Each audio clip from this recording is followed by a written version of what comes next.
Hey everybody, and welcome to my YouTube channel. It's Lady T's Things That Bling and Crafting and Creating with Lupus. Thank you so much for watching. I really do appreciate it. Today I'm going to take a 9-panel bag, a shopping bag, and I'm going to turn it into a masterpiece.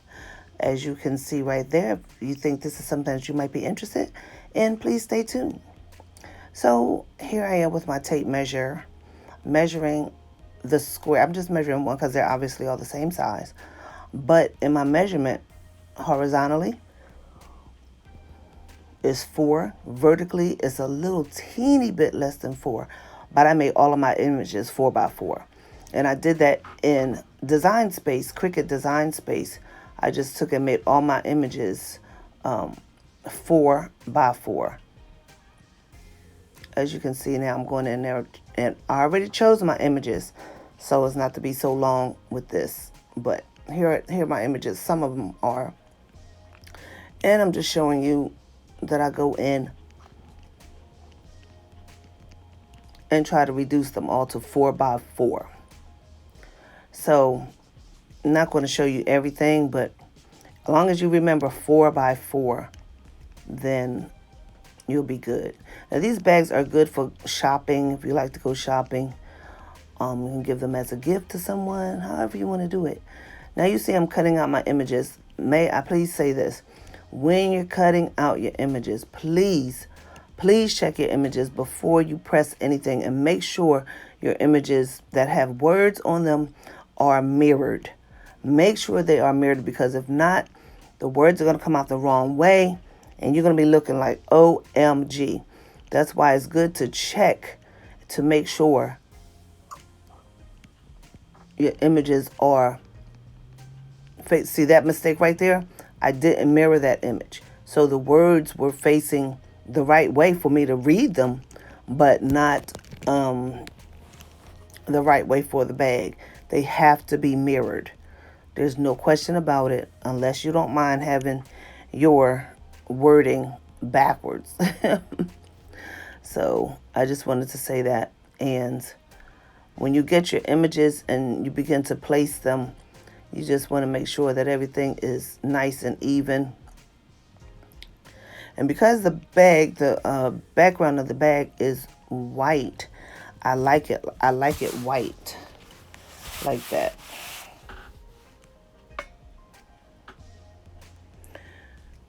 So I had to print that other page over,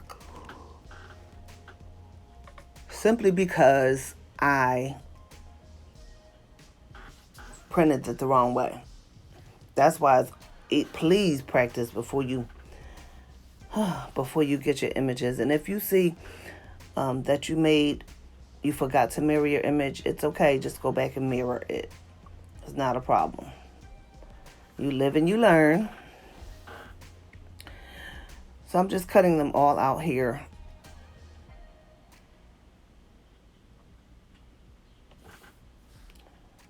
Now I'm going to begin to tape them to their squares.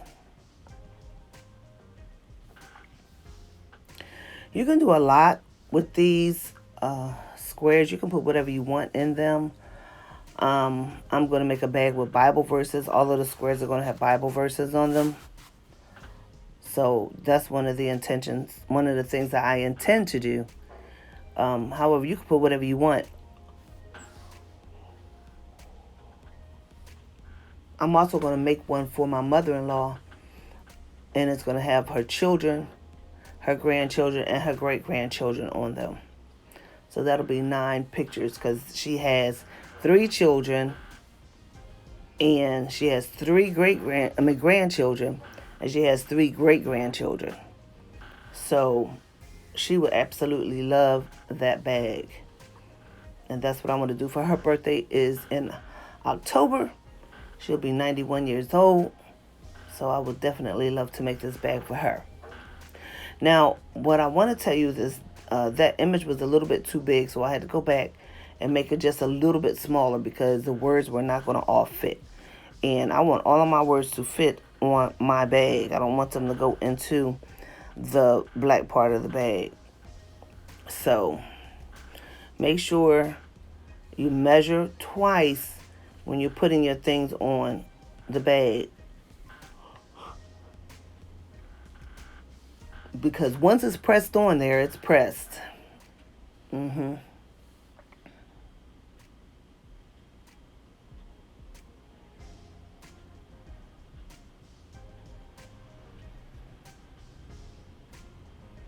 And I know this is a little bit boring, this part is, but I'm taping it down because I don't want any mess ups. I want every inch of these squares to be printed on the bag. Every inch. As a matter of fact, I'm going to carry this bag today. I have an appointment and I'm going to carry this bag. What better way to advertise what you do? It's in a bag, right? Right. And what I think I'm going to do too, I think I'm going to add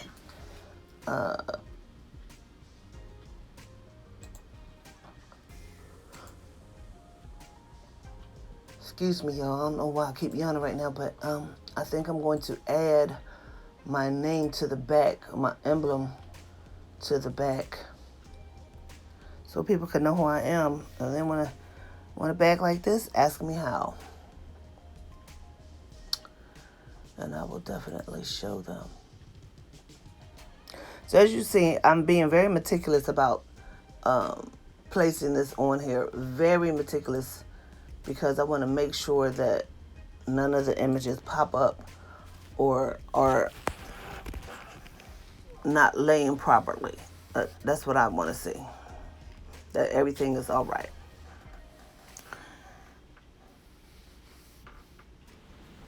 Okay, now that we have meticulously laid down all of these squares, now I'm going to adjust it on the heat press. My heat press is set at 400 degrees for 60 seconds. And you will see that 60 seconds is enough.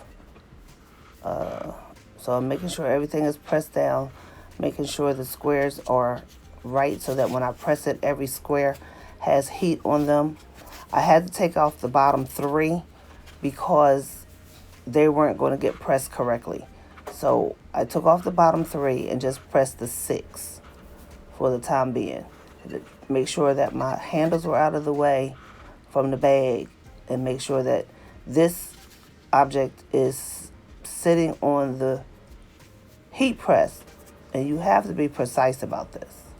So I'm making sure, because you can see through the sublimation paper if things are crooked or whatever. So just take your time. It's not a race. Just take your time. Put your Teflon sheets on top of your images. And because you can see the Teflon sheet is not quite as long as the bag, I'm using 2 Teflon sheets. Now I want y'all to keep in mind that this is at 6 o'clock in the morning in Philadelphia, and I'm up making a bag. So now I'm going to press this for 60 seconds. I'm going to spare you that 1 minute of boredom while these images are being pressed onto the bag.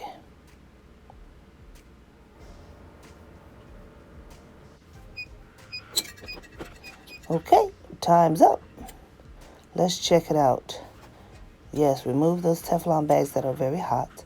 And you can see from right here, the images are already pressed on, because you can see clearly that the images now are, you're able to see them through the other side. That's always my indication that something is going right, because the images, you can see them through the paper.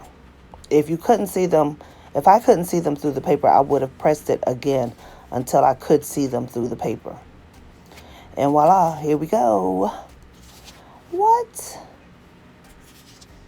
Look at these. Beautiful. Beautiful. As you can see, I took the images off the bottom. But at the top, I was showing you that for some reason or other, it's still a little bit of white at the top. I don't know why. But I think I just needed to pull my image down a little bit more, because for some reason the top part just didn't get it all the way. That's why we practice. But I'm not going to waste this bag. Trust and believe, I'm going to be carrying it. And I'm probably going to embellish it as well with some beads. Now you just see me here. I'm applying the 3 that I took off because I couldn't press all of them together. So I'm showing you that I'm putting the 3 back on, and then I'm going to take them back to the presser and press them. Now I'm going to put the Teflon on there and make sure I cover the images that are already pressed, so I don't want them to get ruined. So here we go. We're going to press this again for 60 seconds. And then we're going to show you the finished results. Again, you can see the image clearly through the paper, which means that it was pressed for enough time. At least that's the way I judge it. I don't know how other people do. But here we go, taking off the bottom images. And honey, they look marvelous. Yes, what? Look at that. Look, what? Look at that. Huh. All right, everybody, thank you so much for watching. Don't forget to like, share, subscribe, and comment.